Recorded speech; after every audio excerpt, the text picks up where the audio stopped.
Hello, horror nerds. Tonight's story was written by author wepd1985 and submitted to the Horror Nerds subreddit. If you have stories you'd like me to narrate, then please submit them to reddit.com/r/HorrorxNerds. I'm willing to accept any type of horror content, including creepypastas, fictional, true, poetry, or any other type of literature, so long as it's horror or at least sci-fi based. Something to keep you up at night. With that, enjoy the story and have a creepy night. I'm a 30-year-old man that lives in a very hot, chaotic, and crazy city from Latin America known by its inhabitants as Chaos City, where almost everything is possible. But even though I am quite passionate about supernatural, sci-fi, and horror stories, and a firm believer of the old saying, evil comes in many forms, I am the only one from my group of friends that truly believes that aliens and ghosts are real, and my friends make fun of me because of that. But I never thought I would experience something so terrifying that night. It was a night like any other. It was 6 p.m., but the sky had darkened earlier than usual, and I was teaching my last online English class of that day through Skype. I was teaching one of my favorite students, named Athena, who was a Venezuelan woman that lived in Mexico City. I asked her if she had any questions, and she said no. I reminded her to do her homework in order to continue her progress. I wished her a good night. We said goodbye to each other, and I ended the call.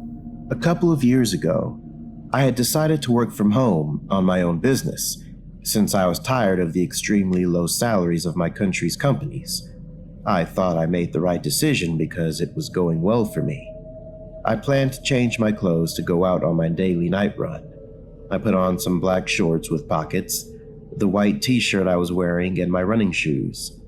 I grabbed my cell phone and organized a playlist of old-school heavy metal songs that I wanted to listen to that night. I selected a song called Frayed Ends of Sanity from one of my favorite heavy metal bands and left it on pause. After that, I took my house keys and cell phone and put them inside my fanny pack. I opened my apartment door and went out and locked the door. I got into the elevator and went down to the ground floor. I opened my building's door. I put my headphones on and put them almost at full volume. I started my run at 6:30 p.m. and was planning to run for at least an hour. My building was located in a closed neighborhood, and that makes it relatively safer. So I always had to walk all the way down a steep street that looked especially dark and creepy at night in order to reach the neighborhood's entrance, which was the exit as well. All along, I had developed a good jogging pace and wasn't quite tired yet, but I had spent several weeks jogging inside my neighborhood, where I could only listen to my music, the sound of the trees, and nature around me, which was a little creepy because one time a black cat scared the crap out of me. So I decided today was the day to try my luck at jogging outside my neighborhood, which scared me a little bit because of my city's insane levels of insecurity. So most of the people in my country are terrified to go out at night, so they avoid it. But I thought to myself, what's the worst that could happen? But I reminded myself that the only way to confront my fears was to face them head on, just like my old karate sensei had told me so many years ago. I looked at my watch and had now spent 10 minutes walking downhill. I got to the surveillance booth that is located at my neighborhood's entrance. I said hi to the security guard, went through the gate, and kept jogging. After that, I went up another steep street, which slowly got me far away from home. I felt pumped up by the heavy metal playlist.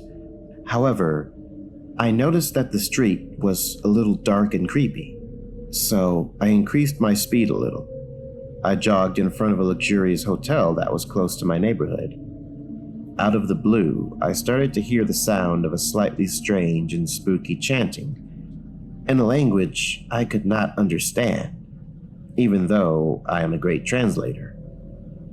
As I kept jogging, I could hear the chanting more clearly, and it started with a word similar to gluey, and it ended with snan. While I continued moving forward, the words became clearer when I was arriving to the avenue across the street from a gas station I usually go to. I thought it was weird because the almost unpronounceable words I had heard seemed a little familiar. I don't know why I thought I had read or heard it before in a book or movie. In that moment, I looked at both sides of the road to cross the street. I waited for some cars to pass, and I crossed the street quickly but carefully. I felt a chill down my spine because now the chanting became louder and louder. Even though I was scared, I pressed on since I wanted to know who or what was making that noise. My heavy metal playlist kept me motivated. I passed through a busy hospital from the area and the park that is next to it. Strangely enough, both places were empty tonight. Later on, I took out one of my headphones to listen closely and understand the chanting better, but it was to no avail, because I could not understand anything they said. In the distance, I could see 3 people wearing black as night robes with hoodies, which did not let me see their faces and held some torches in front of them. They repeated their chant over and over again. Mglui Nafgag Snang. And I thought to myself, what the hell does that mean?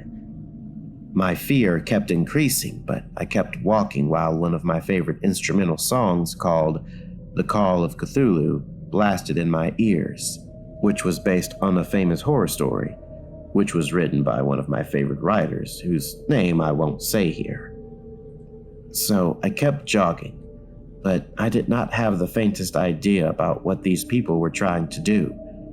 That was when I remembered a pyramid-like monument that always looked weird to me, which was close by after crossing the bridge over a river called Guare. I was terrified and could feel very strange vibes coming from the monument, but I pressed on, although now I was walking instead of jogging, because I was trying that these people did not see me or know I was approaching them to interrupt their bizarre ritual. Since I was much closer to the area where the strange ceremony was taking place, I could now barely see 6 people dressed in black hooded robes, which did not allow me to see their faces very well, even though their faces were lit by some torches they held in front of them. They were standing in the shape of a circle inside the walls of the monument, and also around a dark red pentagram that was painted on the floor with what appeared to be blood. However, this was not a normal pentagram because it had a strange shape drawn in the center, and it was also on fire, obviously thanks to a flammable liquid such as kerosene or gasoline. In the same way, the torches these people were holding were almost as big as an average-sized man. I was in shock, and I thought to myself, did those people make that figure with spray paint or blood? I think I should leave this place at once, but my curiosity is killing me. As the old saying goes, curiosity killed the cat. I stayed hidden behind some bushes that were close to the monument. Suddenly, the chanting started to increase in speed, and they continued until they reached a crescendo. After that, I felt even more scared because I heard a noise like a loud crack. And in that moment, a bright blue small hole started to appear right above the monument, along with some small white rays that surrounded it. This hole started to expand little by little, and it sounded as if 100 bees or wasps were flying above the monument. I kept staring at the portal in the sky, and I asked myself the following. What the hell is that thing? A portal to another dimension or time? Wow, it looks very similar to the portals in which the robots traveled back in time in that old 80s movie. The chanting continued, and I was still terrified, in shock, and without being able to explain what I was seeing or hearing in that crazy place. But I wanted to get to the bottom of it all, and this macabre ritual was going to end.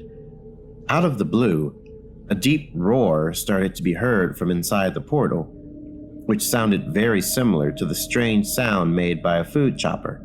Consequently, I could feel how the wind started to blow in a stronger way, and the speed of the chanting started to increase as well. To my absolute horror, I saw a large black tentacle, similar to one of an octopus. I felt horrified again. I neither knew nor understood what the hell this portal creature was, but I felt the chanting rumbling in my mind. The portal attracted my gaze completely, and I could not look away from it.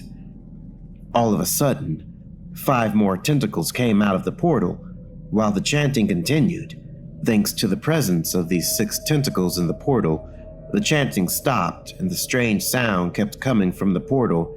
It seemed the efforts of these people to invoke whatever they wanted to invoke were successful. Out of nowhere, my fear grew even more because the tentacles moved quickly out of the portal and grabbed 5 people at the same time. In the midst of the chaos, the ones who were captured screamed "no" and claimed for mercy. But their shouting and pleas were all for nothing, because one of them was decapitated. Another one got his left arm pulled out of its socket. Another got his torso severed from his waist. There was blood everywhere. The other 2 were simply dragged into the portal, including the severed body parts. Immediately after that, the portal disappeared in the blink of an eye. The last guy who was left standing noticed this was happening right on time, so he jumped toward some tall bushes and thankfully was able to get away from the evil tentacles. I gasped and pinched myself on the right arm and rubbed my eyes to make sure what I was seeing was true. But sadly, I was not dreaming. And then I shouted, "Holy crap! I can't believe that strange beast took them away." But unbeknownst to me, the surviving worshiper had heard me and screamed, "Hey you! What the hell do you think you're doing?" And I said, "Damn it. One of them got away and saw me. I better get the hell out of here."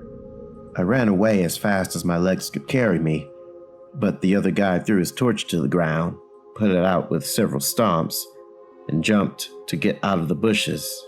He came running after me, but I was able to cover a little more ground because I started running before he did.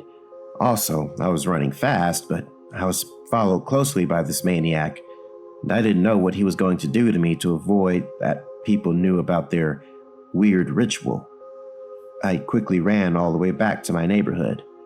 First, I crossed the small bridge, ran in front of the hospital and the gas station, and the hooded man kept chasing me and shouting at me, "Stop running! If I catch you, I'm gonna kill you, you bastard!"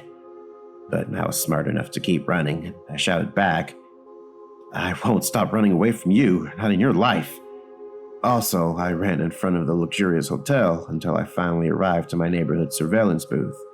I said hi to the security guard, whose name was Jose, and he responded, "Hey dude, tonight's run longer than usual, huh?